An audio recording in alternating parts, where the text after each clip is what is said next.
আমরা আরেকটা বার্তা খুব স্পষ্টভাবে দিতে চাই, স্বৈরাচার হাসিনার মতো আপনারা সাধারণ শিক্ষার্থীকে হালকাভাবে নেবেন না। আমাদের এই দাবি সফল না হওয়া পর্যন্ত আমরা রাজপথ ছাড়ব না। এবং আমি সায়েন্স ফ্যাকাল্টির একজন স্টুডেন্ট হিসেবে বলতে চাই, আমি যখন সারাদিন ক্লাস ল্যাব করে হলে যাচ্ছি, আমাকে মাঝপথ থেকে ধরে নিয়ে যেয়ে আমাকে প্রোগ্রামে নিয়ে যাওয়া হয়। আমরা এই ধরনের রাজনীতি আর চাই না।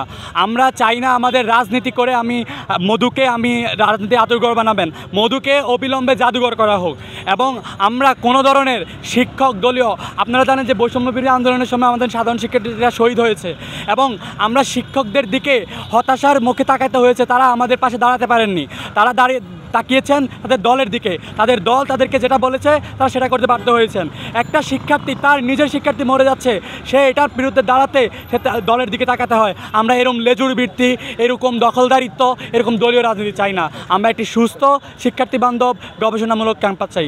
সাধারণ শিক্ষার্থীরা ঢাকা বিশ্ববিদ্যালয় ক্যাম্পাসে কোনো রকম দলীয় রাজনীতি, কোনো রকম দলীয় ছাত্র শিক্ষক কর্মকর্তা কর্মচারী রাজনীতি চাই না। আমরা ঢাকা বিশ্ববিদ্যালয় ক্যাম্পাসকে একটি সুষ্ঠু পরিবেশ বান্ধব এবং গবেষণাধর্মী একটা ক্যাম্পাস হিসেবে রূপান্তরিত করতে চাই।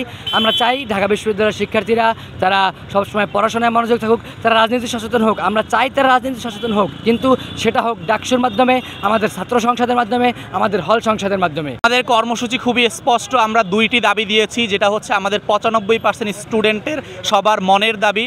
আমাদের ঢাকা বিশ্ববিদ্যালয় ক্যাম্পাস থেকে সকল ধরনের দলীয় ছাত্র শিক্ষক কর্মকর্তা কর্মচারী সকল শ্রেণীর দলীয় রাজনীতি আমাদের ক্যাম্পাসে নিষিদ্ধ করতে হবে। আমাদের ক্যাম্পাসে কোনো ধরনের দলীয় রাজনীতি থাকবে না। তাহলে আমরা কি ক্যাম্পাসকে রাজনীতি বিমুক্তকরণ করতে চাই? না, আমরা ক্যাম্পাসে রাজনীতি রাখার জন্য অতি দ্রুত ডাকসু নির্বাচন চাই। সেই ডাকসু নির্বাচনে ছাত্র জনতার মাধ্যমে, রাজনীতি চর্চার মাধ্যমে, ডাকসু হবে আমাদের রাজনীতি চর্চার মাধ্যমে ছাত্রদের, শিক্ষকদের, কর্মকর্তা কর্মচারীদের পুরা ক্যাম্পাসে সবার দাবি আদায়ের মূল হাতিয়ার।